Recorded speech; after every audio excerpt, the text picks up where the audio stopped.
Okay, so about ready to start coding this up and getting ready. There's a few parts that we're going to need to do, and as we get started here, I'm going to tie back into that comment I've already made about documentation and getting started on that early. So obviously we can put comments in our code.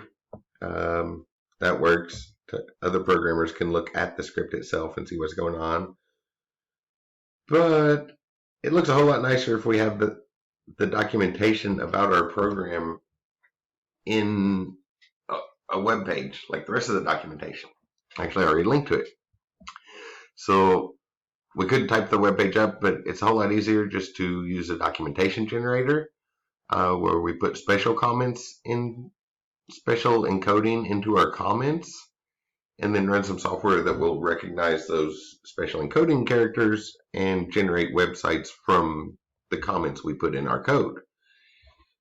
And there's a number of these around, but what are we going to do here? So, well, to start with, we're going to set this up to register the buttons and the joystick movement here, but the actual device stuff, before long, will be moved to a C++ file, so that the only thing in the .ino file will probably be something that says initialize, and then we'll set up a communication protocol to go down the serial port to some other script for either mouse control functions like I'm doing here, which might be wrote in PowerShell, might be wrote in Python.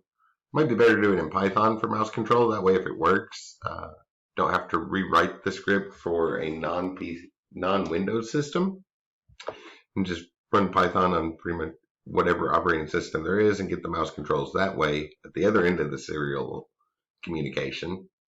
So here we just need the protocol that's ultimately going to be here, and then import the C++ file, and everything will be handled there for the device, and it'll pretty much just say initialize it here, and then send information from it down the line to a Python script for the mouse.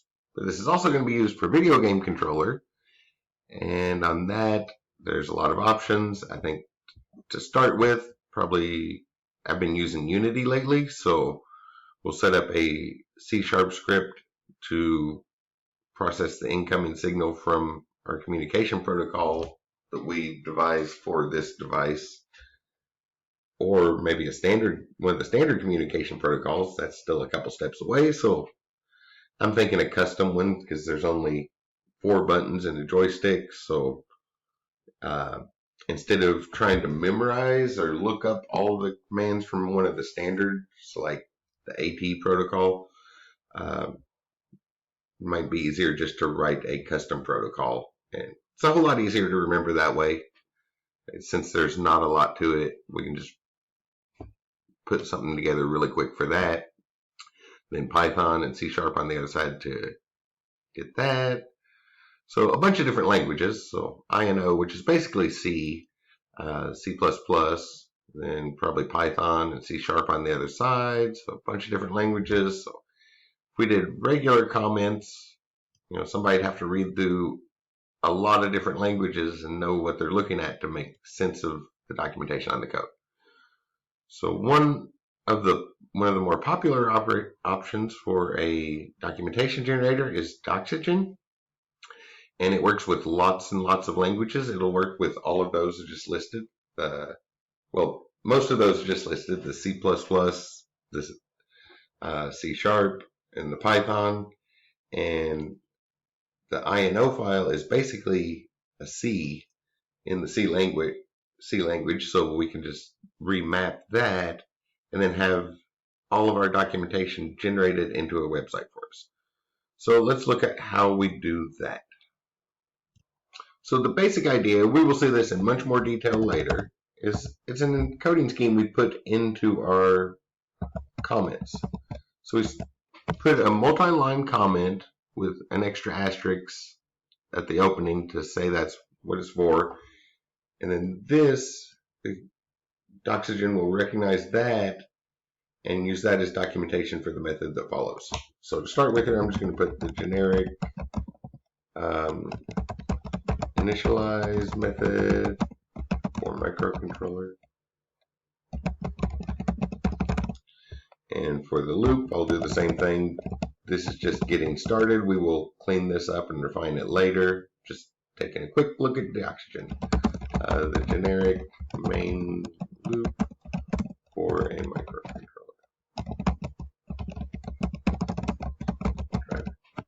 So that gets us started, but we'll need to save this. So I'll go ahead and come up here, hit save. And I've set up a folder here in Documents. I'm going to call this Basic Control Unit. There's Documentation folder. So we need the drivers folder where we can put the drivers for our device and then the software that it connects to. Go in this folder and call this the device driver. Now we're ready to generate the first pass of the documentation for this. So really, like all the documentation generators, it's some instructions that we put in a command prompt somewhere and it runs a bunch of instructions, looks for the code. But Doxygen, also somebody along the way made this nice little GUI for us to work with where we can save the files, and it's a little easier to work with. So you can see here, they call it Doxy Wizard. Step one is where are we going to work at? So let's select a directory, a working tree. And typically you don't want to make your working directory the same one you're going to save the stuff in the end. So I'm going to, under documentation, ultimately I want the HTML in the docs folder, but I want to work someplace else. So I'm going to create a new folder called, and just call it Scratch for all the temporary files that are created along the way. And get erased, so I'll just work in that folder. And as we go through here, the options should seem kind of obvious, a name for it. So this is a basic control unit. Project Synapses, it's a video game controller that also serves for general mouse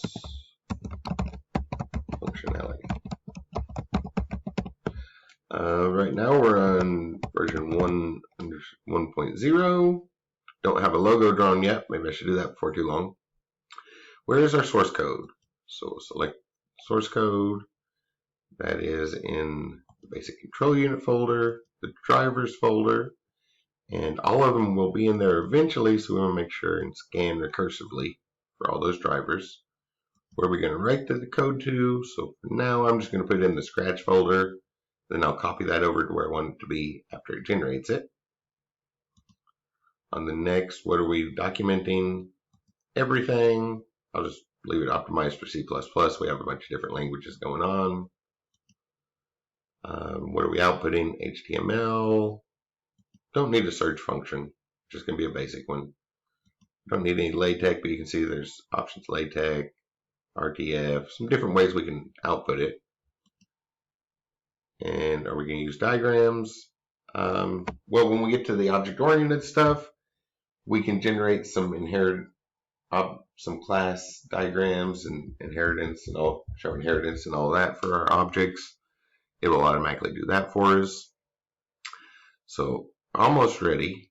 Here under the Expert tab, after the wizard, there's the Expert tab. So we have a couple things to do here because of the microcontroller option. So if we look at the project, we scroll down a little, there's a bunch of options to fill out, quite a few things. One main thing we're worried about is going to be under input. So under input, here's the directory we're looking at, UTF, Unicode encoding, that's fine. And here's the file types that it'll recognize, C, C++, Java, a whole bunch of them. But right now, the .ino file, written from our regular Arduino IDE that works with most any microcontroller, it doesn't recognize the .ino file. So we need to add that to our list. We also want .ino files to be documented. So now that's on the list, but it's not going to know what a .ino file is. So we have to go to Project, and one of the options here is going to be extension mapping. So we have to tell it what it is. So the INO files are basically C. So I'm going to just write INO is equal to a C++ file and add that to the mapping. So now it'll know what to do when it sees that file. And now I think we can go to run. So now that it knows what an INO file is, the only one we're going to use, we'll go over to run, which the magic of editing has already ran, but what happened the first time has been corrected.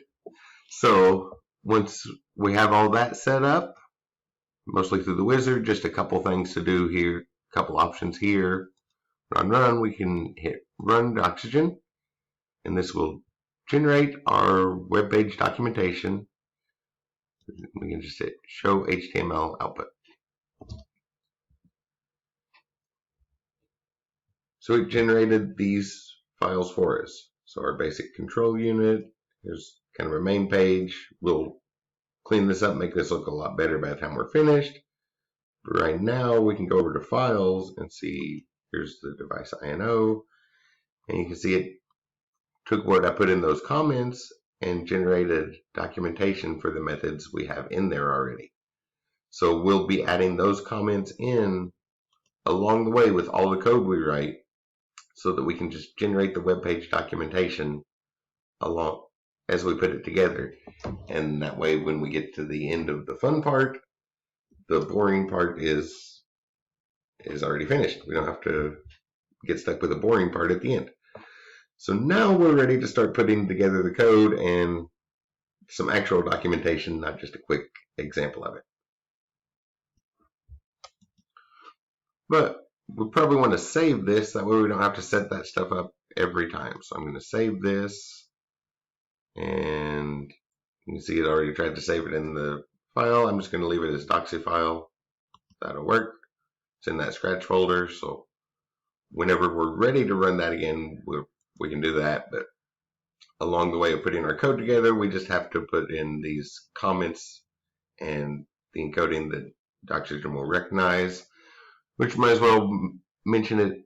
You notice that's a web page, so we can put HTML code right into our comments and make that web page look a little better once it generates. So we'll be doing that along the way of putting our code together. So next step, we're ready to write the first draft of the code to test our buttons and joystick inputs.